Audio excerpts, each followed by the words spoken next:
Hello, BBC জানালা আমার ইংরেজি কোর্সে আপনাকে স্বাগতম। এই অডিও ফাইলটি শুনে আপনি জরুরি কাগজপত্র বিষয়ক 13তম চ্যাপ্টারের বিভিন্ন লেসন আরো সহজে বুঝতে পারবেন। চলুন প্রথমে ইকবাল ও ফিরোজের কথোপকথনটি শোনা যাক। Which documents do you have?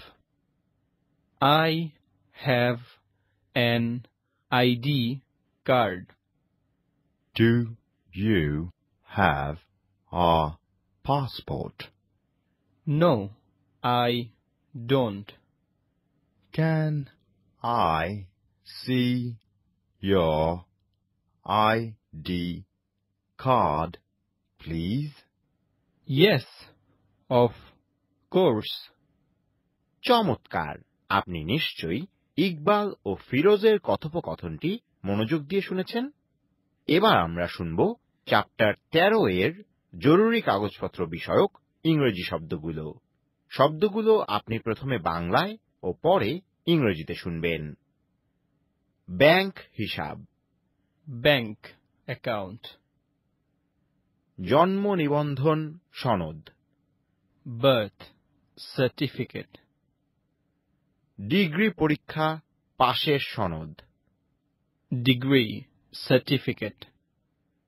গাড়ি চালানোর লাইসেন্স, Driving license. স্বাস্থ্য সনদ, Health certificate. পরিচয়পত্র, ID card. বিয়ের সনদ, Marriage certificate. Passport, Passport. কাজের অনুমতিপত্র। Work permit. চমৎকার! এবার আমরা জরুরি কাগজপত্র বিষয়ক 13তম চ্যাপ্টারের কিছু গ্রামার শিখব। এই গ্রামারগুলো বিভিন্ন প্রশ্নবোধক বাক্যে আমরা প্রথমে বাংলায় ও পরে ইংরেজিতে শুনব। আপনার কি বিয়ের সনদ আছে? Do you have a marriage certificate? তার কি পরিচয়পত্র আছে? Does he have an ID card? তার কি পাসপোর্ট আছে? Does she have a passport?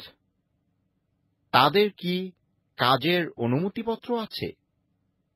Do they have a work permit? অসাধারণ! এবার আমরা শিখব 13তম চ্যাপ্টারের একটি উচ্চারণ রীতি।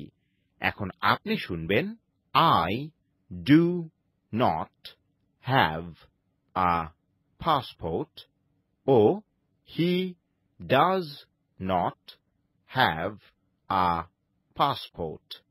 এই বাক্য দুটি ইংরেজি ভাষাভাষীরা সংক্ষেপে কিভাবে উচ্চারণ করেন? I don't have a passport. He doesn't have a passport. চমৎকার! এতক্ষণ আপনি শুনলেন বিবিসি জানালা আমার ইংরেজি কোর্সের জরুরি কাগজপত্র বিষয়ক লেসনটি। এই চ্যাপ্টারে যা কিছু শিখেছেন তা চর্চা করতে ভুলবেন না যেন।